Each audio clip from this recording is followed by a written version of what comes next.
আমি বলতে চাইলাম মানসিক এইরকম একটা তোমার মানসিকতা, তুমি একটা মেয়েকে সারা জীবন বা একটা ছেলেকে সারা জীবন একসঙ্গে থাকবে, অঙ্গীকার করবে কি নামে, তোমার এই মানসিকতাই না। তুমি একটা জিনিসকে ধরে থাকতেই পারো। তো সেই কারণে তোমার এই মানসিকতা নিয়ে তুমি কোনোদিন একটা মানুষকে পারবে না, তোমার কাছের জনকে পারবে না, তুমি কোনোদিন ভগবান ঈশ্বর ধর্ম পারবে। তো সেই কারণে বাবা মায়েরা তোমাদের আমি বলতে চাইছি যে একদম তোমরা কালী, শিব, লক্ষ্মী, দুর্গা, কৃষ্ণ এইভাবে যোগা করতে হবে, সেইভাবে করতে হবে। সবগুলো অসংখ্য রাস্তা, তোমার যে রাস্তাটা ভালো লাগে সেটাকে গ্রহণ করবে। কিন্তু তুমি সাধুগুরু সঙ্গ করবে কেন?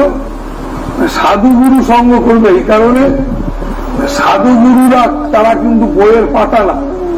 বইয়ের পাতায় ঠাকুর রামকৃষ্ণদেব এলাচি খেয়েছিলেন, গন্ধ বেরোচ্ছিল, এটা লেখা আছে, কিন্তু এলাচির গন্ধ কিন্তু বইয়ের পাতা থেকে পাবে না।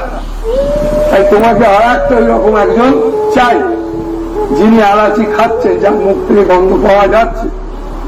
তো তাই তাকে সদ্গুরু বলে, মহাত্মা বলে। তো তাই তার কাছে তোমাকে যেতে হবে, আর সেটা পাওয়ার জীবনে বড় দুর্লভ। কেন দুর্লভ কথাটা বলছি? এই কারণে দুর্লভ না, তুমি সবাই খাচ্ছে কি জানো? এই শরীর দিয়ে, এই শরীরের পেট আছে, এটাতে সবাই বিশ্বাস। কিন্তু তোমার চেতনা, আনন্দের একটাই, মনের ভাবনার একটা পেট আছে, যে ভাবনার পেটেতে তুমি, সেখানে এই জাগতিক খাওয়া যায় না। সেখানে মানুষ তৃপ্ত হওয়ার জন্য যে খাবার, সেই খাবার সেখানে দিতে হবে।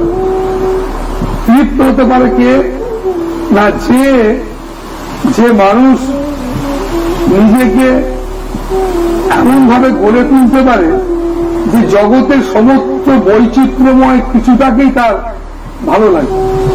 কি সুন্দর, প্রতিটাই তার ভালো লাগে, প্রতিটা জিনিস যেন নতুন বলে মনে হয় এই বৈচিত্র্যময় দুনিয়ায়। সে শুধু একটা জিনিসটাই সুন্দর, ওটা ভালো নয়, যেটা আমাদের স্বভাব। তার জন্য আমরা কষ্ট পাচ্ছি, তাহলে আমরা এইসবের থেকে বেরোতে পারি।